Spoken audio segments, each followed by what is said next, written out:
Muy buenos días, un gusto saludar a todas las personas que el día de hoy se enlacen como cada viernes a este segmento que tenemos programas de la Facultad de Comunicación de la Universidad de Anáhuac, un servidor Hidalgo de salud en nombre de nuestro director, el maestro Josu Garritz, y nos encontramos el día de hoy para trabajar un tema por demás interesante dentro de los aspectos y los estudios culturales, de la economía política, de los estudios también de la cultura popular. Hoy mi compañero Alejandro López Novelo, a quien saludo con mucho gusto, se encuentra aquí también justo para empezar este conversatorio que vamos a tener con la doctora Patricia Vanegas, quien nos acompaña desde la Universidad Nacional Autónoma de México. Pati, ¿cómo estás? Qué gusto saludarte. Igualmente, Alex. Muy buena, Pues, muy buenos días, gracias.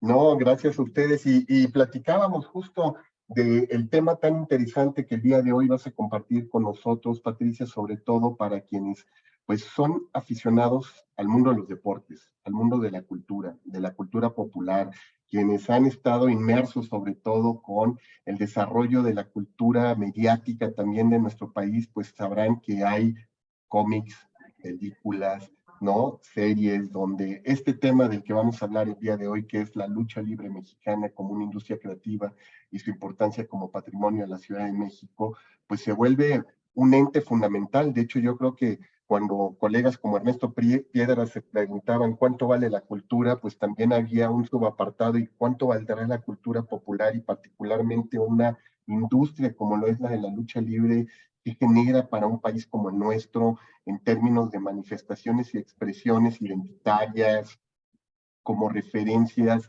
de lo que podría ser, vamos a decirles, hasta la condición de lo que para los norteamericanos es un superhéroe, para nosotros es un luchador, ¿no? Los niños que crecimos viendo películas como las del Sun Blue Demon, que supimos todo el desarrollo de esta industria que fue precisamente la lucha libre, cómo pues se convirtió vamos a decirles, en un territorio también de disputas simbólicas, ¿no? Del cual seguramente tú, Pati, nos vas a poder hablar porque traes un trabajo de investigación muy interesante alrededor de esto. Pero bueno, Alejandro, algo que podamos comentar sobre esta gran conferencia que vamos a tener el día de hoy con Patricia Celis Vanegas. nada, pues antes que nada, buenos días a todos, a nuestras audiencias en las diversas plataformas y redes sociales. Agradecer a Patti que esté aquí el día de hoy. Platicábamos hace un momento antes de que iniciara la transmisión que desde hace mucho tiempo teníamos el interés de hablar de estos temas y lo platicaba con Ángel Garfias, ¿no? Muchas veces y él me decía, es que en algún momento de la vida tienes que invitar a Patti, ¿no? A Patti a que dialogue con ustedes porque pues, tiene un gran conocimiento sobre el tema de la lucha libre y sería importante. Entonces, bueno, pues finalmente lo pudimos cuadrar y es un gusto, ¿no? Y me parece que es uno de esos grandes temas porque, como bien lo decías, forma parte de esa gran cultura popular que tenemos en nuestro país, ¿no? Y si hay algo arraigado y que nos da sentido, ¿no? Y que nos identifica, etcétera, etcétera, pues es la lucha libre, ¿no? Yo creo que sobre todo, como lo decías tú, las personas que crecimos en los 70s, 80s, 90s, ¿no? Todavía, quizás principios del 2000, la lucha libre nos permeó, ¿no? La lucha libre ha significado algo importante, ¿no? En nuestra identidad y como tú lo decías, así como en Estados Unidos y en otras regiones del mundo tienen a sus superhéroes, nosotros tenemos a nuestros luchadores, ¿no? Entonces es fantástico, ¿no? Ir a la Arena México, ¿no? Ir a las arenas de los barrios, ir a los diferentes entornos de la lucha libre es toda una experiencia insisto, que nos identifica y nos significa mucho como mexicanos, ¿no? Entonces, me parece que es uno de esos grandes días en los que aprenderemos muchas cosas, no solamente de un deporte, sino de una industria, ¿no? Con todas las implicaciones que esto tiene y la lectura que nos hará la doctora Celis, pues me parece que nos va a enriquecer a todos. Y bueno, pues muchas gracias otra vez. Pues, Muchísimas gracias a ustedes, es un placer para mí hablar de estos temas y sobre todo eh, entender que a veces las industrias creativas incluso trascienden de la cultura popular en la actualidad. Entonces, también nos vamos a enfocar mucho en esos temas y fundamentalmente también quiero agradecerles, bueno, Jorge y Alejandro por la invitación. Me siento muy honrada de participar de este espacio y espero, espero poder generar nuevos temas, nuevas formas de pensar la lucha libre a partir de la exposición. No, pues será para nosotros un honor escucharte, Pati, y sobre todo, pues, poder compartir con nuestras audiencias este tema, como decíamos, por demás interesante. Lo puedes ver desde la industria creativa, desde el mundo de los deportes, las industrias culturales, desde fenómenos transmediales, ¿no? También que hay alrededor Sí. de la lucha libre. Es decir, las aristas son muy amplias, una riqueza de tema y además uno que apela directamente a la identidad de lo mexicano. Y sin más, le cedo la palabra a Alex para que nos comparta tu bio y sepan un poquito más de tu trayectoria. Pati, las personas que nos van a escuchar, igualmente les decimos a las personas que están enlazando tanto en nuestras plataformas sociodigitales que pueden mandar sus preguntas y comentarios y nosotros al final de la exposición de Patricia las estaremos compartiendo. Adelante, Alex. Gracias, Jorge. Bueno, la doctora Patricia Celis Vanegas realizó sus estudios en antropología y maestría en Ciencias de la Comunicación en Argentina. Es doctora en Ciencias Políticas y Sociales de la UNAM con el tema Impacto de la lucha libre mexicana en el imaginario social de la Ciudad de México. Es profesora de la Universidad Nacional Autónoma de México y la Universidad Iberoamericana de la Ciudad de México. Especialista en estudios culturales, semiótica de la cultura y teorías antropológicas, consultora y capacitadora independiente, y ha trabajado en países como México, Argentina, Bolivia, Brasil, Costa Rica, Chile, Guatemala, El Salvador, Panamá, Perú, entre otros, y ha presentado y publicado trabajos en torno a la lucha libre en México e industrias creativas en América y Europa. Entonces, Pati, bienvenida y muchas gracias otra vez por tu presencia. Muchísimas gracias. Eh, Hoy estoy interesada en compartir parte del desarrollo de mi tesis que finalizó el año pasado y a su vez incorporar otros temas, como bien decía Jorge y Alejandro. Mi tema ha anclado en muchos caminos, como en el tema de la transmedia, en la lucha libre como una industria cultural y creativa, en el impacto que tiene como trabajo en México. Y bueno, voy a tratar de hacer una breve síntesis y a su vez presentar otros caminos que me interesan para pensar a la lucha libre como una industria sobre todo viva, ¿no? En principio quisiera indicarles que la lucha libre ingresó a México como un espectáculo extranjero. Llegó, no hay mucho acuerdo si llegó entre los fines de 1800 o principios de los 900, pero lo importante es que ingresó más parecido a lo que es un circo, a un espectáculo de variedades, y con el tiempo fue transformándose. ¿Cómo se transformó? Fundamentalmente incorporando algunas características de la cultura local. En principio, cuando la lucha libre empezó a funcionar como un espectáculo de amplia repercusión, comenzaron a formarse luchadores mexicanos y empezaron a tener la posibilidad de subir al ring ya con narrativas locales, ya con una construcción de personajes, y que esos personajes fueron creciendo y fueron asociándose a la cultura popular local, como tiene que ver con la religión, con el poder, con la idea del bien y el mal, y en esos momentos empieza a crecer, sobre todo sumado a la utilización de máscaras, que le agregó un componente mágico, un componente de ficción, asociado a lo que pasaba en el mismo ring. Y sabemos que ese es un tema muy caro a la cultura mexicana, el desarrollo del realismo mágico, de cómo podemos estar en una situación real con componentes ficticios que se vuelven de determinado modo real. Y así con el paso del tiempo surgen los grandes personajes de la lucha libre. Obviamente el más conocido y el más desarrollado a nivel mundial ha sido Santo, que es un ícono, un verdadero ícono en la actualidad de la cultura popular. Y otros como Blue Demon, Huracán Ramírez, que con el paso del tiempo y ya en la década del 50, empiezan a desarrollar sus propias formas de comunicar a partir de radionovelas, cómics y películas. De hecho, el cine de luchadores es un propio género dentro del cine de oro mexicano.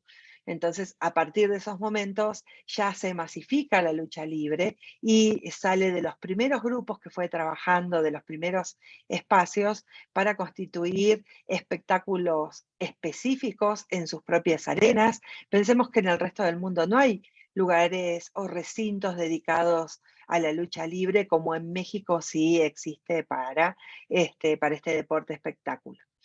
Y hay un gran cambio en una época de divergencia, lo llamo yo, a partir de la década del 56, porque se prohibió la televisación de la lucha libre. Entonces, el mundo de la lucha libre comienza a desarrollarse cara a cara con su público y comienza a expandirse esta forma particular de la lucha libre que tiene que ver con el diálogo constante entre los luchadores y su público, que ya no solo es un diálogo, sino ambos son partes del mismo fenómeno. A fines de la década del 90, vuelve a aparecer la lucha libre en la televisión y empieza a transformarse en un fenómeno masivo. Trasciende sobre todo la cultura popular en el espacio que en principio era considerado y empieza a ser un fenómeno más media, que se extiende a otras formas de comunicación.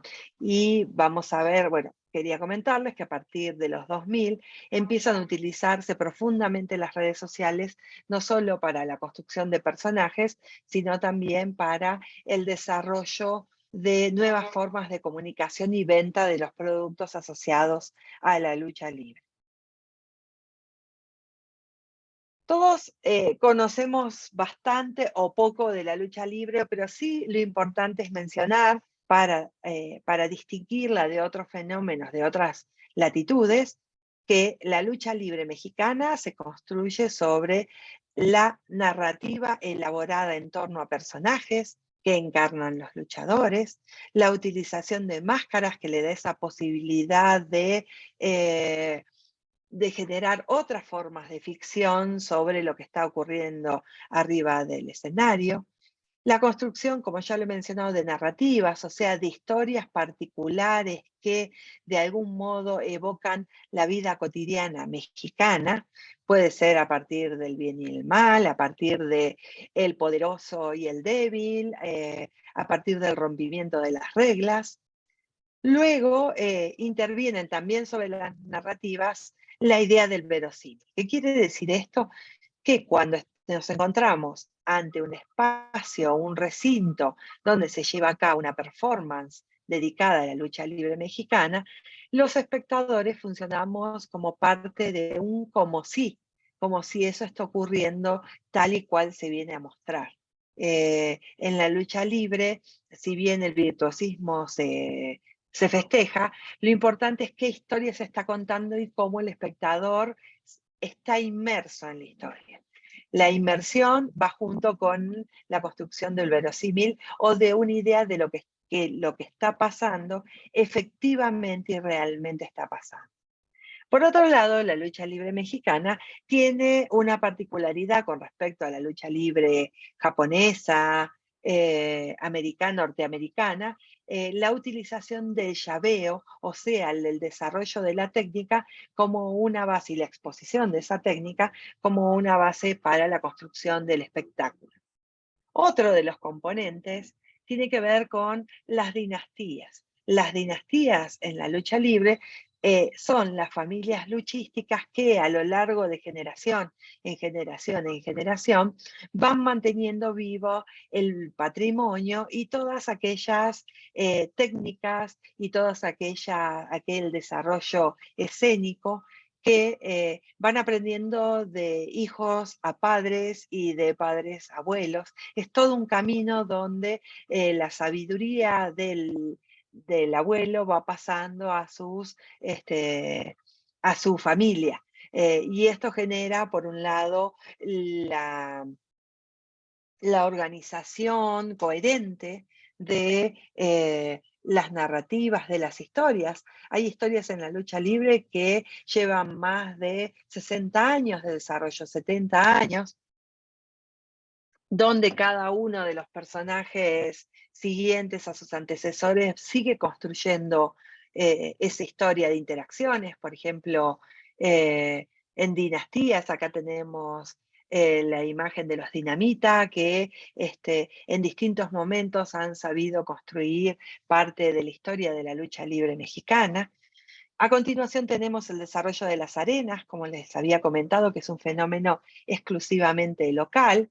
Y luego tenemos esta particularidad de la existencia de otro tipo de luchadores que trascienden del estereotipo clásico, que no solo estarían las luchadoras y los luchadores, sino también la existencia de los micros, que son luchadores de baja estatura, que se han incorporado muy recientemente a la lucha libre mexicana.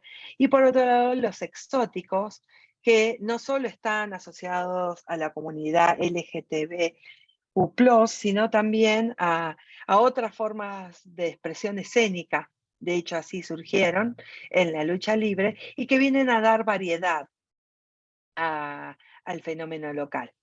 Por otro lado, tenemos la transversalidad, y este es un fenómeno también exclusivamente mexicano, que se da en la posibilidad de que en una misma arena coexistan niveles socioeconómicos distintos y que persiguen en la lucha libre fines distintos. Al igual que una taquería en la noche donde uno puede encontrar gente de distintos estratos conviviendo y compartiendo un espacio, compartiendo unas salsas, una comida. Aquí pasa exactamente lo mismo. La lucha libre es un espacio de convivencia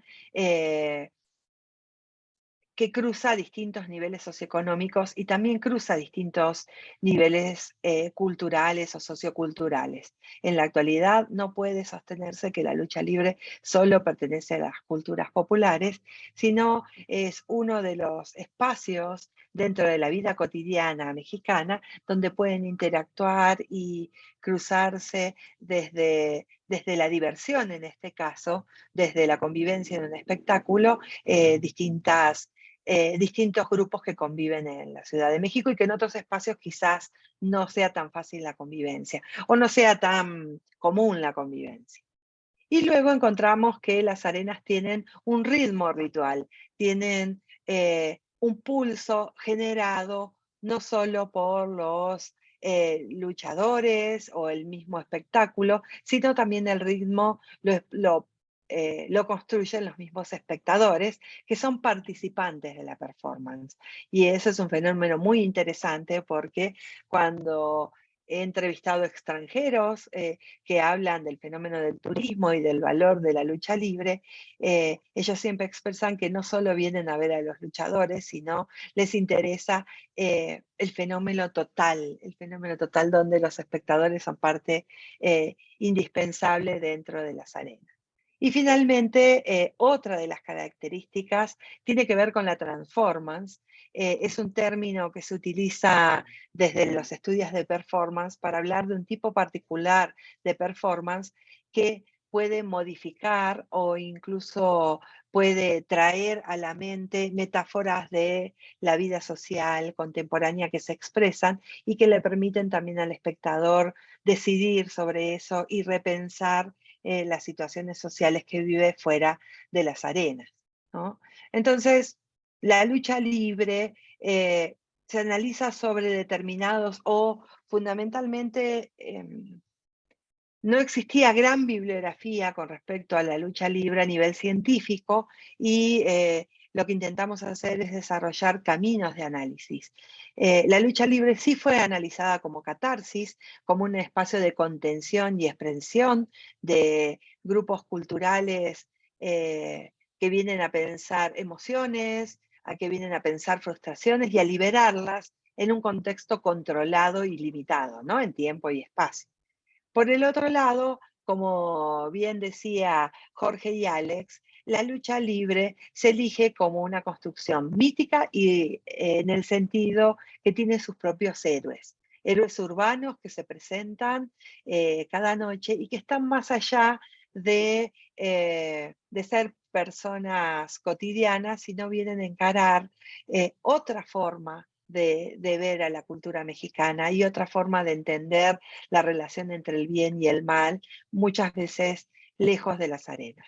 Y por el otro lado, a nivel internacional en la bibliografía, sí hay mucha bibliografía acerca de la lucha libre, tanto en Alemania como en Estados Unidos, se desarrolla como performance, o sea, como un espacio colectivo de cambio social que permite la creatividad dentro de estos sistemas en un punto repetitivos. Esto también se asocia a la idea de ritual, en tanto que cada espacio de lucha libre tiene su propio repertorio, su simbología y su espacio para la, como ya lo dije ampliamente, la interacción con los espectadores. Y finalmente, la lucha libre funciona como un fractal, entendido como una parte que representa y amplifica la identidad mexicana. Antiguamente, cuando los turistas llegaban a México, se llevaban los sombreros charros y en la actualidad vemos que una de las cuestiones que más representa a la lucha libre, a la cultura mexicana, lo que un extranjero puede llevarse, es más una máscara, es más un qué monito, y también están llevándose algo de lo mexicano a sus hogares. Y pensémoslo en un camino opuesto. Muchas de las personas o los mexicanos que visitaron Qatar en el Mundial del Fútbol para representarse no solo se llevaban los sombreros, sino también las máscaras. Vimos muchísimas máscaras en el Mundial, ¿no? Entonces, volviendo al tema de la transformance, con todo lo que acabamos de ver, podemos entender que la lucha libre es un ritual espectáculo también, que viene a cuestionar, satirizar e incluso modificar algunas prácticas sociales locales. En la imagen primera que veíamos el tema de la performance, veíamos una bandera norteamericana con la cara de Trump y un luchador americano que ingresaba en la época de Trump con esa bandera, y la discusión arriba y abajo del ring era cómo podemos aceptar a alguien que nos critique y cómo sí los aceptamos porque somos un pueblo receptivo. Y esa discusión incluso se lleva adelante con luchadores y micrófonos, ellos tienen la posibilidad de hablarlo, y otro luchador americano discutía con respecto a este luchador la importancia de México en sus vidas y también la importancia de la inmigración del otro lado. Entonces, fíjense como un tema como la inmigración, el género, las inequidades sociales pueden estar y muchas veces están presentes en la lucha libre para que los espectadores desde algún lugar tomen partido de ella, ¿no? Entonces, en la actualidad sostenemos que la lucha libre es una transformance que está dentro y está englobada dentro de las industrias creativas locales. El doctor Garfias es un doctor del UNAM dedicado específicamente desde hace más de una década a los estudios de industrias creativas, y gracias a él he podido desarrollar mi trabajo de tesis y me ha acompañado y formo parte del grupo que se denomina La Finisterra, que estamos interesados en estudiar todos los procesos que forman parte de las industrias creativas y que a veces se dejan de lado como un motor de la economía local. Y también como un motor de nuevas posibilidades de desarrollo económico que tiene México. Estamos atentas y atentos a estos desarrollos y a ver cómo la circulación de símbolos se asocian a bienes materiales y bienes de servicio, ¿sí? Para finalizar con esta conceptualización de la lucha libre, es importante entender que funciona como un ritual. Está entre el concepto de ritual y espectáculo, es un espectáculo, está constituido como un espectáculo, que a su vez viene a mostrar lo que se conoce o que autores como Turner llaman el drama social, o sea, qué es lo que pasa en la sociedad, a representarlo en un espectáculo que a su vez tiene una estructura clara y construye un ritual en el sentido de que es una celebración y un espacio sagrado donde los espectadores pueden dar rienda suelta a sus emociones. Por eso incluye el concepto de libertad, ¿no?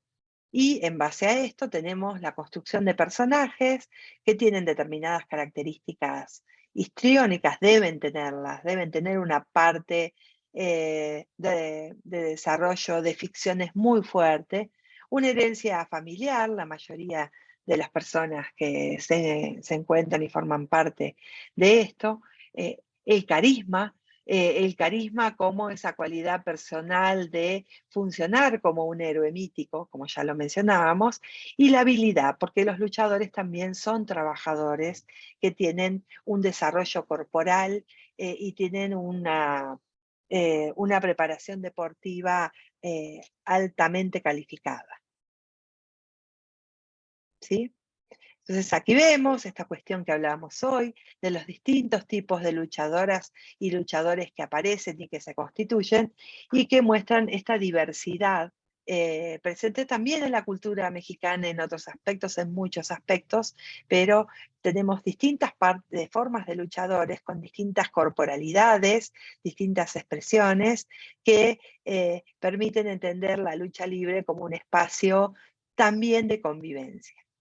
¿Sí? Aquí vemos luchas entre luchadores micros, y acá vemos del otro lado a Microman y una luchadora, y vale la pena seguir redundando en esta idea que no existen solo luchadores, sino existe una familia luchística.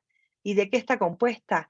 De las familias de los luchadores, los mascareros, los promotores, el mercado informal que gira en torno, la televisación, la estructura en redes que se elabore, que se construye a veces por community manager.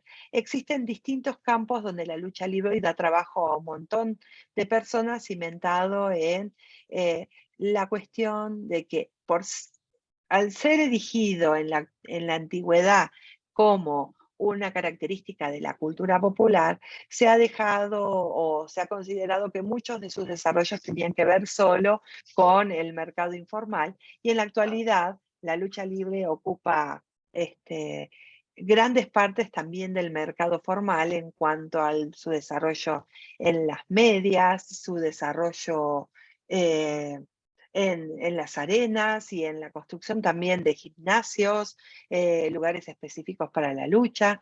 Entonces, la economía fue creciendo y en la actualidad no es solo una economía informal. Por otro lado, la lucha libre también es un deporte y estamos en presencia de atletas de alto rendimiento que tienen una preparación física y que tienen mucho que dar. De hecho, en la actualidad existen asociaciones sin fines de lucro de luchadores que colaboran en varios periféricos para que los jóvenes de esos lugares puedan participar de un deporte y alejarse, por ejemplo, de otros caminos como la delincuencia o puede ser el consumo de drogas, ¿no? Y finalmente, la lucha libre también es un espacio de espectáculo, de esparcimiento, que funciona un poco como circo, un poco como ritual, como les decía, y también como carnaval, un espacio que implica la libertad de las expresiones de las personas que allí asisten, ¿no? Entonces, ya adentrándome en el tema de la cultura, la lucha libre, no solo como parte de la cultura popular, sino como una verdadera industria creativa, quiero recordarles el concepto de industria creativa como aquellas actividades que tienen su origen en la creatividad, la habilidad, el talento, los talentos individuales, y que tienen un potencial de riqueza y creación de empleo a través de la generación y explotación de la propiedad intelectual. Todos estos componentes están presentes en la lucha libre. La creatividad, tanto en las narrativas, en las presentaciones, la habilidad y el talento individual y colectivo también de los luchadores, el desarrollo de empleo a través de la generación de la explotación de esta propiedad intelectual en manos de las máscaras, en manos de la televisación, en manos de la generación de productos culturales que van desde videojuegos, cómics, como mencionaba Jorge anteriormente, hasta máscaras, playeras, etcétera, ¿sí? Entonces, la lucha libre como industria creativa tiene varios vectores de interés. Uno tiene que ver con los luchadores como los hacedores de como los ejes fundamentales donde gira el resto de la industria creativa. Los espectadores, como les decía hoy, como fundamentales actores dentro de la performance. La industria luchística, que ya se las he mencionado, y que incluyen la publicidad, el desarrollo de redes, y vamos a ver que mucha publicidad en México se ha sustentado sobre los valores de la lucha libre. Es un tema interesantísimo para trabajar y desarrollar en próximos trabajos e investigaciones. De hecho, es interesante ver cómo hasta empresas foráneas han tomado la lucha libre mexicana. Tengo un ejemplito un poquito más adelante. Y otros campos también que retoman la lucha libre y la recrean en otras formas de extensión de la cultura mexicana, ¿no? Y de la creatividad mexicana, ¿sí? La máscara, como les decía, es el eje gravitacional donde se ancla la lucha libre porque es un artefacto que posibilita la multidimensionalidad de significantes. Con nuestro rostro podemos contar historias, pero con una máscara podemos contar, no solo contar muchas más historias, sino que cada uno pueda generarse su propia historia a partir de lo que construye esa máscara, ¿no? En el deporte, en el arte y en los medios de comunicación, siempre el espectáculo es inestable y no están fijos los actores. Lo que logran esas máscaras también es la temporalidad de muchos de estos símbolos y la continuidad de estos símbolos a lo largo del año. Un poquito parafrasando a Néstor García Canclini, ¿no? Y también tenemos, como les decía, los hacedores de máscaras, que también son los hacedores de historias, ¿no? Que en México tienen una amplia tradición y son conocidos a nivel mundial por el virtuosismo que generan en su trabajo y la creatividad que desarrollan. E incluso en la lucha libre, por ejemplo, tenemos una tipografía específica que fue desarrollado un poquito de casualidad. Dejaron un día a la hija del dueño de la imprenta que generaba los carteles y decidió variarlos, y a partir de ahí surgió esta letra que también forma parte del acervo cultural mexicano y que todas y todos las identificamos. Y también, como decían Jorge y Alejandro, el tema del cine de luchadores que comienza en 1952 con La Bestia Magnífica, y en realidad se siguen generando películas hasta la actualidad, ya no en la época del cine dorado, pero si analizamos las películas de luchadores, existe un libro magnífico donde compilan todas las películas del cine de luchadores hasta el momento. Es interesante el desarrollo semiótico, el desarrollo uno puede describir una época en México, los valores de una época a partir del estudio de este tipo de cine, ¿no? Los cómics que comenzaron mucho antes que el cine de luchadores y que acompañó, como bien decían, a generaciones enteras, donde las narrativas, y acá vuelvo a algo que dije al principio, las narrativas foráneas fueron cambiadas y modificadas por locales, ¿no? Y la pregunta es, ¿me quedo con Batman o me quedo con Santo? Y la respuesta fue muy clara en México. ¿Mm?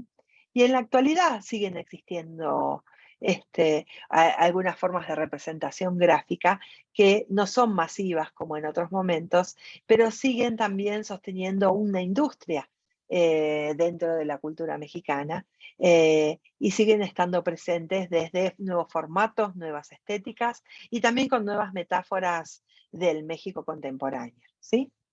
Y como también les mencionaba, los mismos luchadores, sobre todo Bueno, en la época de pandemia estas dos fotos corresponden a la época final de la pandemia, donde los luchadores decidieron comunicarse directamente con los espectadores. De hecho, en uno de los libros de la Finisterra tuve el honor de escribir un artículo acerca de la transmedia y su relación con la lucha libre mexicana.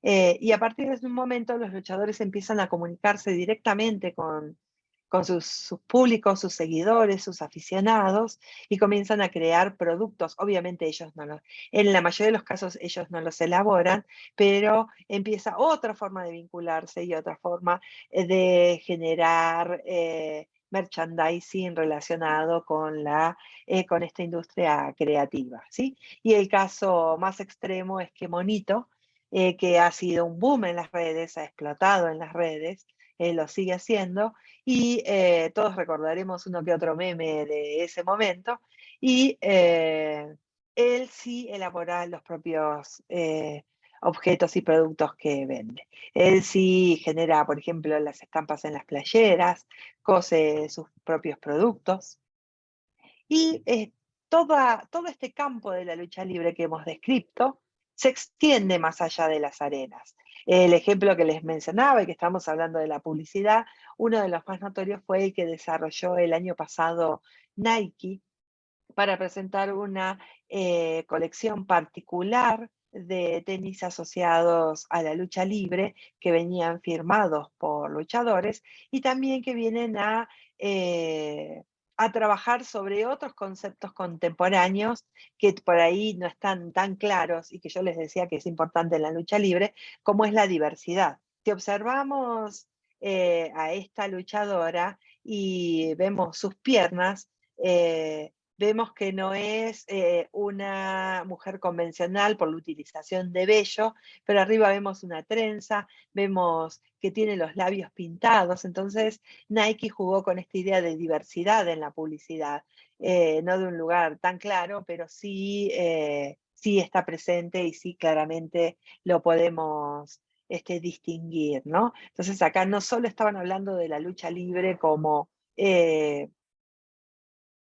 la invitación a acercarse a la marca por determinados tenis, sino también, o determinado atuendo, sino también está hablando de Nike como aquella marca que convive con la diversidad. En la actualidad existen mujeres que han transformado o han utilizado las máscaras como un espacio de empoderamiento femenino y de trabajo con mujeres en situación de violencia, y lo han hecho a partir del pole dance y la utilización de máscaras. También tenemos artistas plásticos que han comenzado en el graffiti y han seguido su desarrollo en diferentes espacios, ¿no? Donde ya la lucha libre viene a contar otras historias, viene a narrar otras ficciones.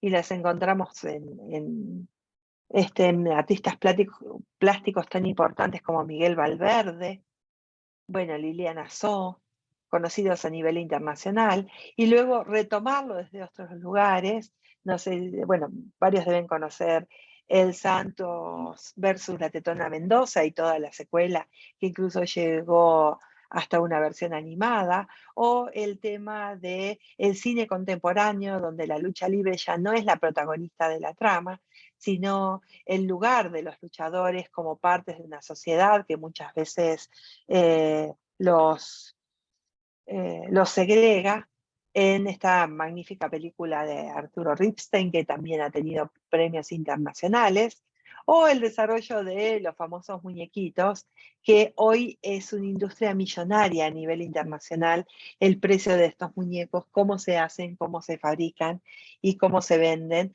porque una de las características más importantes de estos muñecos es sus imperfecciones, o tiene que ver con la imperfección en que fueron creados, ¿no? Y pueden llegar en mercados internacionales a valores realmente altos, ¿no? Y ya hablamos de la lucha libre como industria creativa, hablamos de la Constitución como lucha libre la constitución de la lucha libre como parte de la identidad cultural mexicana, y todo esto llevó a que ya hace 5 años se haya declarado la lucha libre como patrimonio de la Ciudad de México, donde la lucha libre ya ocupó un lugar a nivel discursivo. Luego finalmente no ha habido grandes avances en el tema. Sí, el doctor Ángel García se está dedicado, el maestro Jalil del Carmen también está dedicado a este tema, a trabajar sobre darle valor a la lucha libre como un espacio de diálogo cultural, ¿no? Sí fue declarada en el 2018, pero en la actualidad falta todavía consolidarlo y comunicarlo, generar una buena comunicación y también generar espacios para que los mismos luchadores y luchadoras tengan la posibilidad de sostenerse, porque por ejemplo, como les comentaba anteriormente, los luchadores son deportistas de alto rendimiento y este alto rendimiento se consigue con mucho entrenamiento y no tienen la mayoría la posibilidad de acceder a otros trabajos. Es su única forma de ingreso y, por ejemplo, fue desesperante la situación, tanto sanitaria como económica, de los luchadores en ese momento. Entonces, lo importante sería desarrollar esa forma de pensar donde se entienda la lucha libre como un negocio y como un espacio cultural necesario de sostener a largo plazo. No estoy diciendo que necesite salvataje, pero sí necesita acompañamiento. Y si bien muchas empresas han hecho uso de la lucha libre, desde Coca-Cola, Nike, como mencionamos, también es importante entender qué valores sostiene, qué valores están en discusión, cómo podemos sostener, cómo podemos discutir incluso algunos de esos valores que están presentes y entender que es una industria que ya trascendió, hace 2 décadas que trascendió la cultura popular, y entenderla como un fenómeno mainstream, valorarla desde ese lugar y tratar de considerar que tiene mucho para crecer. Tenemos, en este momento puede haber especialistas formándose en mercadotecnia, en comunicación, y que también pueden colaborar mucho a estas formas de trabajo. Y por otro lado, pueden incorporar cuestiones de la lucha libre a otros campos. También en la Finisterra tuve el placer de escribir un artículo que trabajaba específicamente este tema, ¿no? El lugar de los valores de la lucha libre, cómo pueden trascender a otros espacios en la publicidad, y también, por otro lado, cómo valores de marca pueden acercarse y cómo podemos hacer de un fenómeno que en Estados Unidos ha sido patrocinado en muchas ocasiones, o de hecho en este momento también lo hace Trump desde algún lugar. La inversión de dinero de Trump en la lucha libre a lo largo de décadas ha sido impresionante. También podemos pensar cómo podemos dialogar con la lucha libre desde distintos sectores, mercados y empresas, entendiendo que la lucha libre es mexicana y en la actualidad propongo que sea una denominación de origen, al igual que el tequila, porque fue adoptado por la cultura mexicana y fue transformado, fue incrementado, todos los componentes que mencioné a lo largo de la presentación, como el valor de la familia a través de las dinastías, la utilización del realismo mágico y las máscaras, la incorporación de una estética particular, conocida como neobarroco, son cuestiones que la han ido transformando, el diálogo entre lo religioso fundamentalmente, la han ido transformando en algo mexicano como el mole. Y la cultura mexicana, al igual que el náhuatl, esto ha sido muy estudiando, tiene propiedades aglutinantes, es decir, que se adapta y crece indefinidamente, porque sus narrativas pueden crecer al infinito, porque la misma sociedad va cambiando. Entonces, las metáforas, la lucha libre se alimenta de la cultura mexicana, de los problemas mexicanos contemporáneos y los vuelve a representar en un ring, con lo cual sus temas son inacabados y sus formas de vincularse con su público también. Y desde esta perspectiva es patrimonio porque esta performance que mencioné, estos rituales, esta transformance, dan cuenta de un México contemporáneo. No solo del lugar del rico con los pobres o los oprimidos, las disputas de género, el valor de la familia, el sonido, el colorido, el ritmo, vienen a mostrar una imagen de México viva y en movimiento, una imagen de México en profundo cambio, ¿no? Entonces, como les mencionaba, la lucha libre es un deporte que ha ido cambiando, mutando y agregando condimentos de la cultura mexicana. Y la palabra condimentos no es casual. La lucha libre se parece a las salsas mexicanas. Uno no sabe qué se va a encontrar, pero la termina disfrutando y tiene la posibilidad de elegir muchas variedades. Y entre sus características fundamentales, la máscara las transformas, estamos en presencia de espacios de encuentro social que generan lugares de encuentro. Y en sociedades tan divergentes, tan variadas, lugares de encuentro es lo que nos hace falta para convivir, para poder expresarnos, reírnos y sonreír quizás junto a otro que sea diferente o distinto a nosotros. Y es una industria cultural, sigo manteniendo la palabra cultural, desarrollada en la década de los 80, porque muchos de los componentes se arraigan en la misma sociedad y en las prácticas mexicanas y en los valores mexicanos, que se abre a diferentes, como vimos, esferas artísticas, comerciales, económicas, y no solo a nivel local, también a nivel global. Ese es un punto que vale la pena recalcar.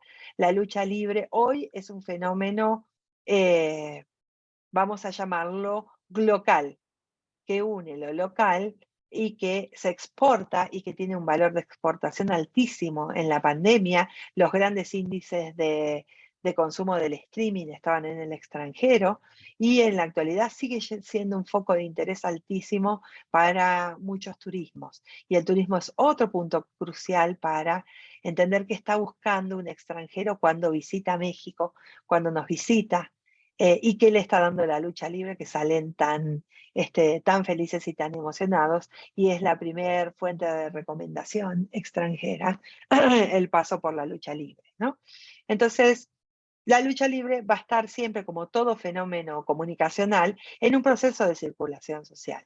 Sus símbolos son resignificados, amplificados y modificados por los medios, por la transmedia, por los artistas, y va a seguir este derrotero. Lo interesante de la lucha libre y del contacto con la lucha libre no es solo estudiarla, sino es poder vincularse con un fenómeno que se sigue adaptando, sigue cambiando, sin perder la mexicanidad que contiene. Bueno, muchísimas gracias. Quedo atenta a sus comentarios, a todo lo que quieran que platiquemos a partir de la presentación.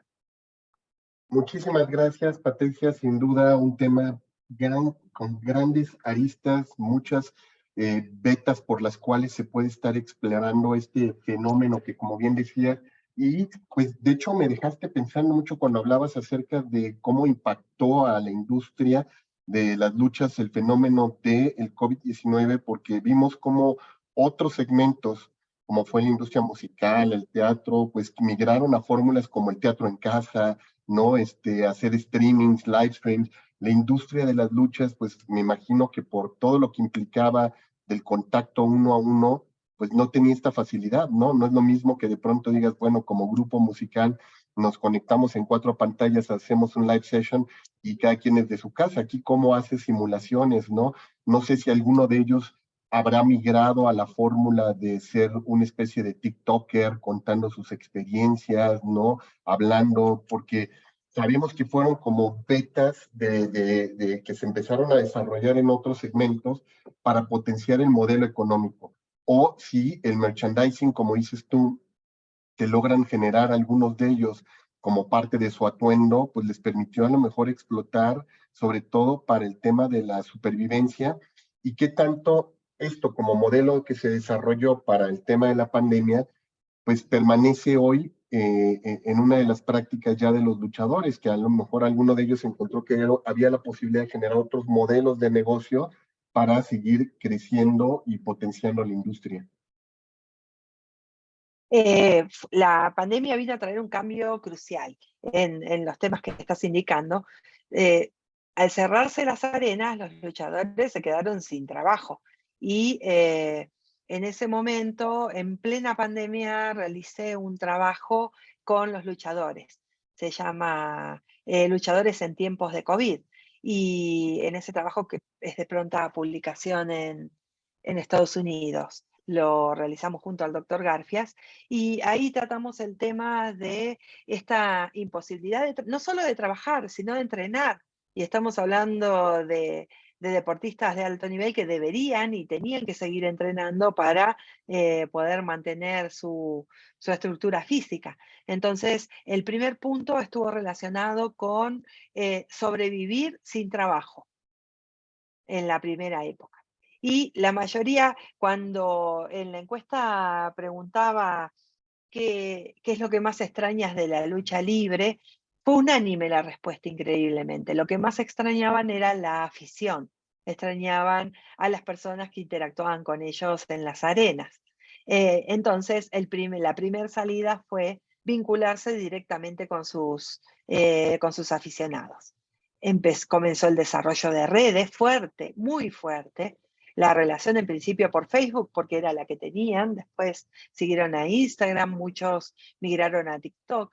¿Y qué lograron con esto? El desarrollo de nuevos espectadores, aquellos que nunca pisaron una arena, pero que comenzaron a ser aficionados. Generaron un nuevo fenómeno dentro de las arenas, que también cruzó los niveles socioeconómicos. Y empezaron a tener un perfil de espectador joven, de un nivel socioeconómico medio, que se interactuaba específicamente con ellos en las redes y que no iban a pisar jamás una arena, incluso luego de que termine la pandemia, pero que son grandes consumidores a su vez, ¿no? de los productos, de los streaming. Entonces, surgió un nuevo espectador, aumentó y creció el número de espectadores, contrariamente a lo que uno iba a pensar, porque generaron un nuevo espacio, un nuevo target que no estaba presente. Y por el otro lado, las luchas luego comenzaron a puertas cerradas. Y no fue un éxito porque, como lo contamos hace un rato, lo interesante de la lucha y lo del diferencial con otro tipo de luchas como la americana y la japonesa es la participación activa del público, ¿no?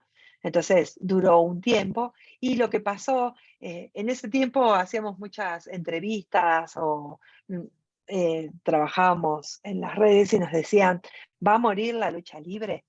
Y nosotros decíamos, de ningún modo. No sabíamos, pensábamos que se iba a sostener y para nuestro asombro, los 2-3 primeros meses, todas las arenas estuvieron repletas, ni bien se abrió la prohibición. Absolutamente repletas, sin más localidades durante meses, ¿no? Entonces, y con gente local, ahí no había fenómeno en las primeras épocas extranjero. Así que claro que fue un cambio, sí, el cambio sirvió para modernizarse, esos cambios los siguen sosteniendo en la actualidad, todos los luchadores viven así, tienen tiempos para hacer sus vivos y para tener un contacto directo, porque la característica concreta de la lucha libre es la interacción, ¿no? Y esa interacción fue pasada a las redes y se sigue sosteniendo en la actualidad. Patricia, y una pregunta que surge al respecto en términos de los cambios generacionales. Como bien decías, nosotros crecimos, nos desarrollamos y prácticamente llegamos a la vida adulta con la misma industria casi desarrollándose en paralelo con nosotros, lo cual nos hacía que pues el luchador estuviera presente en todos los ámbitos de la vida. O sea, volteabas a la televisión y te encontrabas una película, ibas al puesto de revistas y había un libro de el sensacional de luchas, ibas a la calle y te encontrabas por todos lados. Y generacionalmente fue muy propio de nosotros, vamos a decirles, de una generación baby boomers, de una generación X, posiblemente millennial, nuevas generaciones donde ya esto no es, vamos a decirles, como una práctica cotidiana, porque aunque pudiera salir una película de luchadores en la televisión abierta, pues no consumen televisión abierta, donde ya no hacen este tipo de consumos mediáticos tradicionales, donde a lo mejor tenía una gran presencia. ¿El engagement sigue siendo igual con las nuevas generaciones o sí se ve radicalmente el cambio generacional en la industria de las luchas? No sigue siendo igual desde... yo creo que pasa algo similar de lo que pasó con la música de los 80s, ¿no? Creo que se puede asimilar ese fenómeno. Muchos crecimos con esa música porque participamos de ese momento, ¿no? No me preguntes la edad, pero sí participé de esa etapa. Pero claro, nuestros hijos lo escucharon luego, lo escucharon porque nosotros lo escuchábamos, y en la actualidad hay una revalorización de esa música porque generó estructuras narrativas concretas, ¿sí?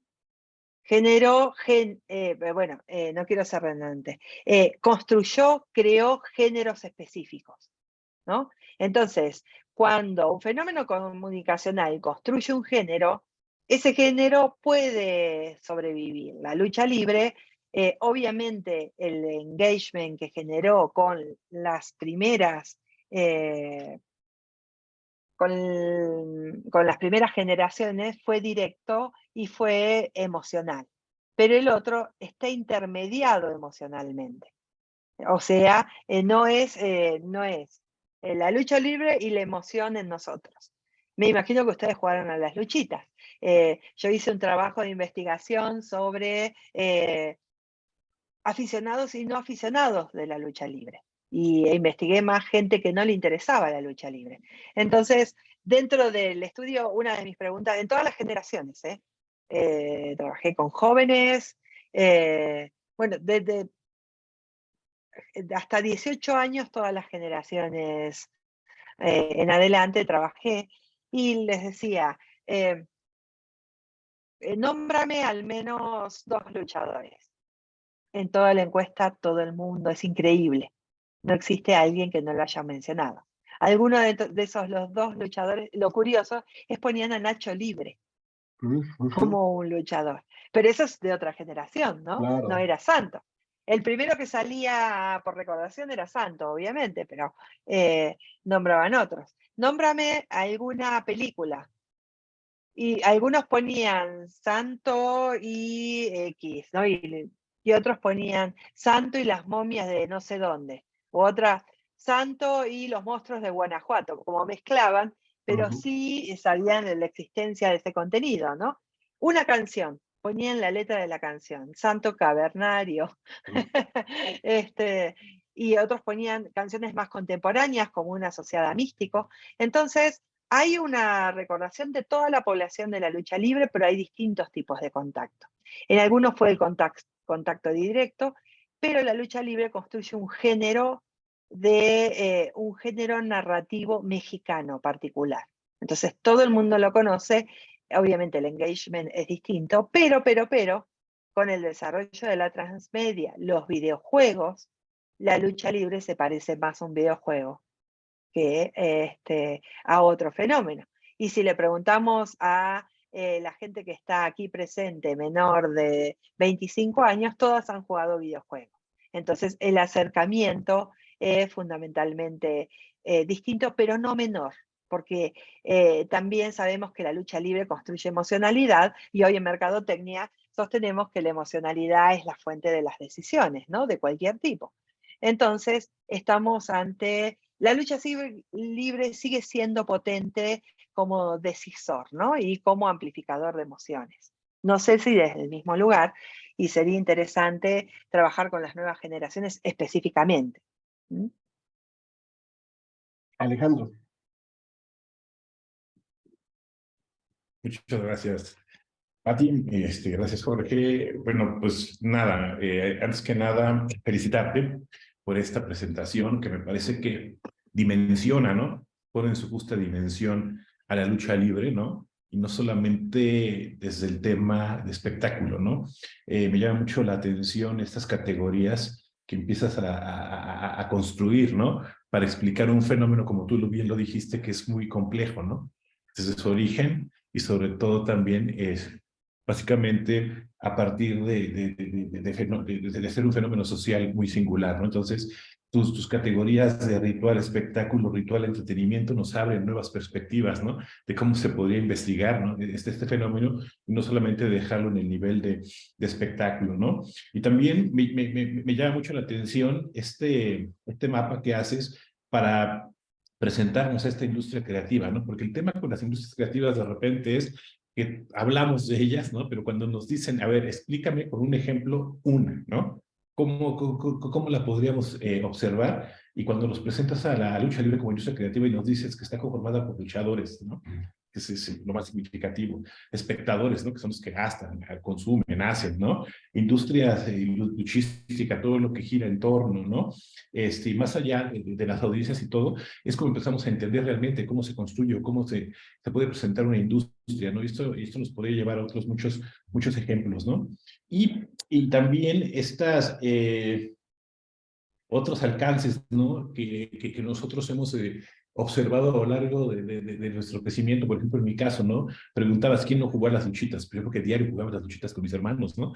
¿Quién no compró luchadores, ¿no? De esos que tienen las rebabas extrañas, ¿no? Sí. Salíamos de la primaria y las vendían allá afuera, ¿no? De la primaria, ¿no? Hoy es para otros públicos, empiezas a encontrar, ya te ven en el ring, ¿no? Bien estructurado, con luchadores muy característicos, de muchos costos y de muchas calidades, pero a mí me parece que lo interesante es que todos seguimos interesados en la lucha libre por algo que dijiste, ¿no? Los mitos que se construyen a través de las máscaras, ¿no?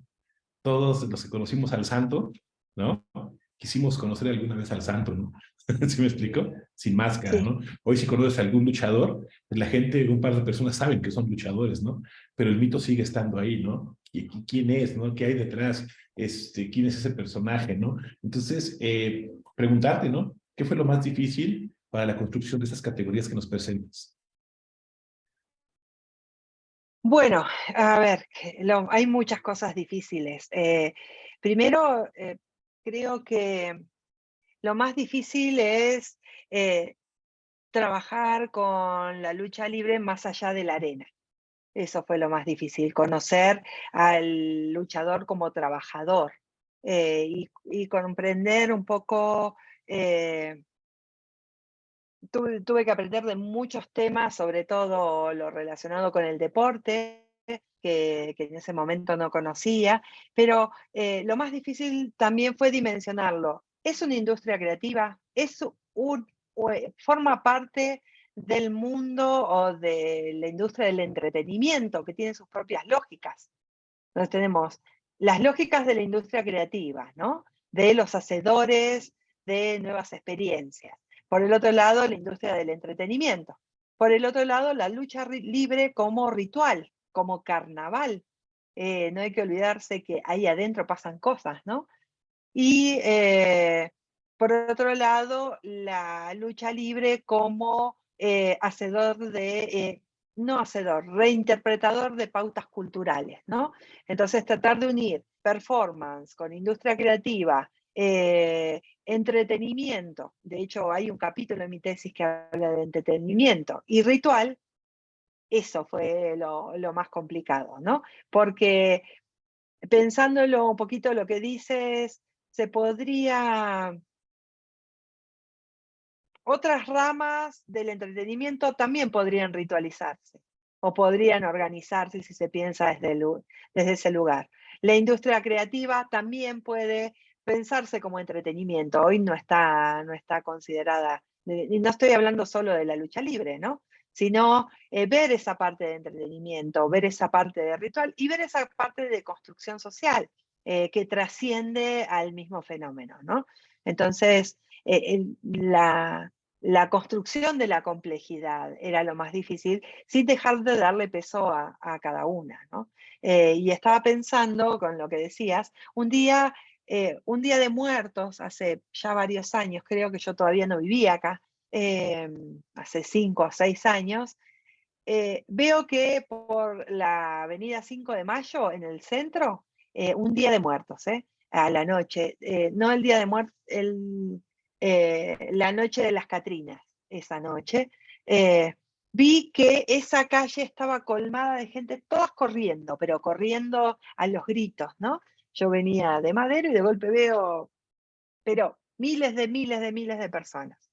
Entonces digo, ¿qué corren? Y me interesó más como fenómeno antropológico. ¿Cómo están corriendo algo? ¿Qué es lo que les interesa más? Y adelante iba el auto plateado con el hijo de santo. Y digo, wow, realismo mágico dentro de realismo mágico, ¿no? Me pareció increíble y me parece que hay muchos temas, como puede ser el Día de Muertos, que no han trascendido el lugar de la cultura popular para entenderlos como fenómenos de la industria creativa, ¿no? Y también como fenómenos del entretenimiento. De golpe un desfile que aparece en una película se transforma en un hecho cultural mexicano. ¿Cuánto falta para que lo declaren patrimonio, no? Porque fue transformado. Entonces, esos son los temas que me interesa seguir trabajando y tratando, y son los que tienen más complejidad, ¿no? Muchas gracias. Por acá tenemos una pregunta de Carlos Ibarra. Carlos, si quieres abrir tu micrófono, por favor. Claro que sí, muchas gracias, doctor. Un gusto saludarlos a todos. Doctora Patricia, muchas felicidades. Es sin duda un tema muy interesante, muy pertinente y tristemente sí, poco abordado, por lo menos de manera formal, porque efectivamente es algo tan cotidiano, algo que ha formado parte tan integral, sobre todo de los capitalinos, o como nos autodecimos algunos de nosotros, chilangos.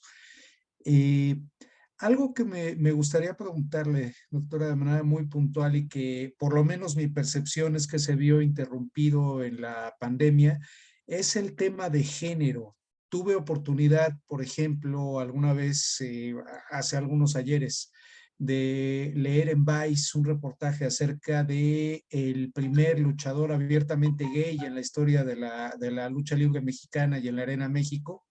Y posteriormente ya también se difundían o ya había específicamente luchas de mujeres, pero ya no supe qué pasó con ese tema y sobre todo en el deporte internacional estamos viendo que hay un fenómeno bastante complejo que tiene que ver con la presencia de mujeres trans en el deporte y que esto pues ha ocasionado una serie de situaciones que las deportistas mujeres orgánicas lo ven como una desventaja. No sé si algo de esto ha permeado al mundo de la lucha libre mexicana o si simplemente todavía no es algo pues que sea tema dentro de todo este pues mundo que nos acaba de comentar y con todas las aristas que tiene la lucha libre mexicana. Gracias, doctora. Gracias a De todos. nada. No, gracias a ti, Carlos. Gracias, Carlos.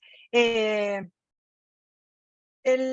ver, hay dos discusiones diferentes. Una tiene que ver con el lugar de las mujeres en la lucha libre. Las luchadoras, en principio, cuando empieza a constituirse la lucha libre en México, siguen formando parte de un espectáculo de variedades. Por ejemplo, seguían existiendo cabarets habilitados para mostrar escenas de lucha libre entre mujeres. No fue tomado tan en serio y tan desarrollado como fue la lucha libre masculina, y con el paso del tiempo incluso fue vetada. Realmente la vida de las luchadoras es una de las más sacrificadas que he visto en México, ¿no? Porque han tenido que itinerar y teniendo hijos y familia, muchas veces luchadores esposos tenían que irse a las afueras de la Ciudad de México o a otros estados para luchar. Entonces han tenido una vida muy sacrificada, muchas veces proscriptas y muchas veces devaluadas. No hace mucho tiempo existían luchadores que no saludaban a las luchadoras mujeres. Y estamos hablando de hace 10 años, ¿no? Entonces, de la mano de Irma González, que ha sido una de las pioneras, que ha trabajado incluso en películas, hemos visto todo el sacrificio de la vida. Hay documentales, les invito a ver el documental de su vida porque es increíble. Es la historia de la lucha libre narrada desde su vida, ¿no?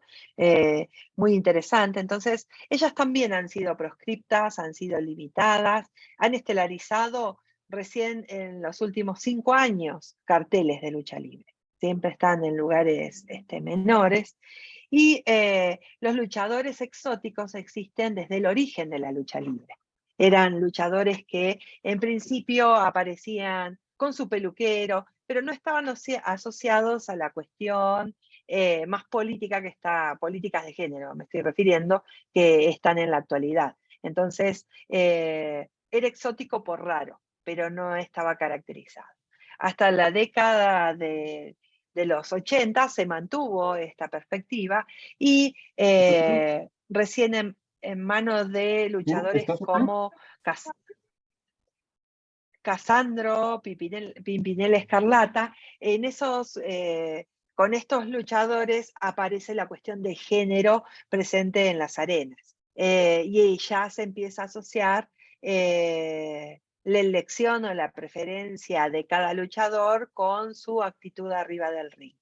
En los 90 esto se cristaliza, ya digo, desde las manos de Casandro y de Pimpinela Escarlata, luchadores que al igual que Irma González, la historia de su vida es terrible. De hecho, el actor Gael García Bernal concluyó la película de Casandro ahora, así que veremos cuáles de estos temas va a narrar, pero van a ver que muchos de los temas de problemas de la sociedad mexicana van a estar presentes en la vida de Casandro, como lo comentaba en la de Irma González, y recién, después de la década del 90, en los 2000, con la presencia de Pamba, que ya es una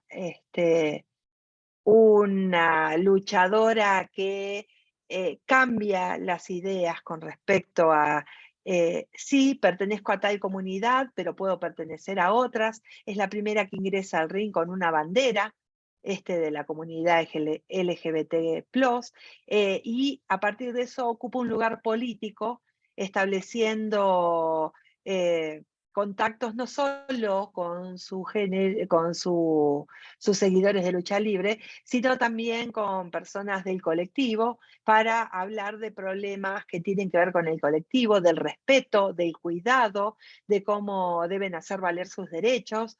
Entonces, desde algún lugar milita políticamente para su comunidad, y la misma AAA, que es una de las compañías más importantes, utiliza sus carrozas o genera una carroza para el Día del Orgullo, ¿no? Entonces va cambiando ese lugar, va transformándose, y en un espacio, como les digo, donde puede pasar eso, porque la lucha libre se constituye sobre diversidad, es una de las palabras fundamentales, y a su vez es un lugar de crítica social, que puede estar de acuerdo o no, pero me puedo reír, pero veo que el de al lado no se ríe, y también se construyen narrativas donde el luchador es más golpeado que el resto, por su condición. Y luego termina saliendo victorioso y toda la gente alabándolo porque no se merecía eso. Entonces, muchas discusiones que están afuera funcionan arriba del ring. Entonces, hoy están presentes, como también están presentes otras expresiones que ya he mencionado, pero lo curioso y lo que me preguntaba Carlos con respecto a la competitividad en la lucha libre y qué pasa, la AAA ha generado muchos encuentros, cosa que el Consejo Mundial de Lucha Libre, que es más tradicional, no lo hace, entre hombres y mujeres. Es común eso. ¿Por qué es común? Porque en la lucha libre no importa la fuerza tanto de un luchador, sino importa, es muy parecido al aikido. Cuando, por ejemplo, ahora en el Turibús, hay un Turibús dedicado a la lucha libre, ¿no? Que lleva a los espectadores y siempre hay un luchador. Y cuando alguien duda o le hace algún comentario, le dice, ven que te doy un raquetazo, ¿no? Y la persona, yo me he topado con alguien que lo han golpeado y estuvo con el pecho violeta durante 15 días. Pero ¿qué pasa? En la lucha libre no funciona así. Les decía que es igual al aikido. Un golpe, el cuerpo del otro es el golpe. Se constituye en el golpe, se constituye en la caída. Entonces la fuerza de uno es aprovechada por el otro.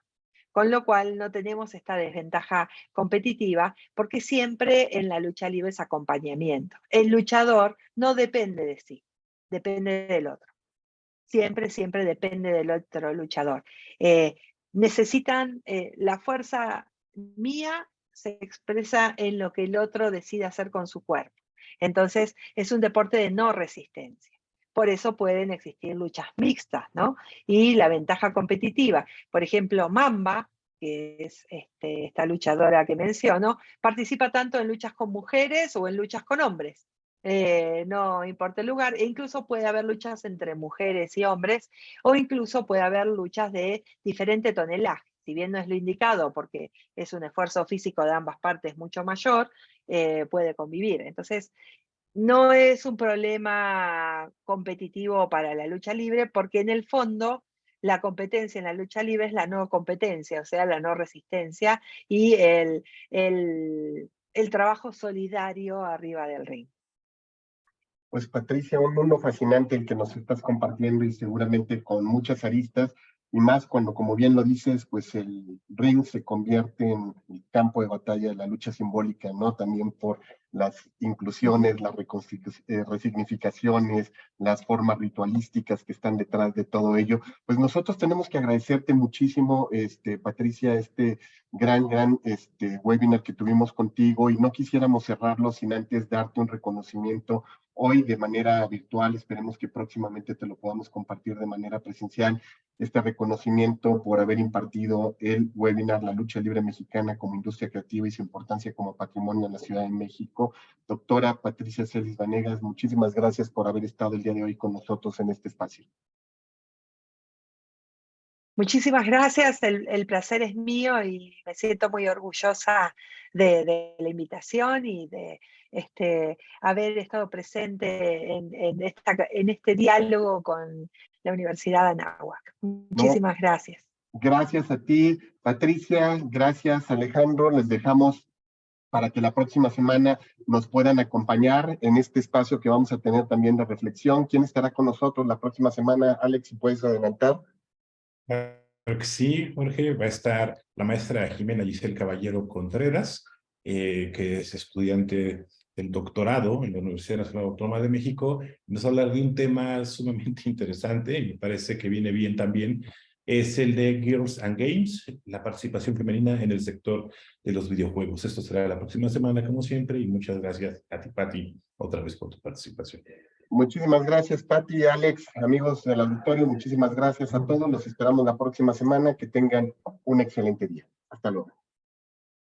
Hasta luego, gracias.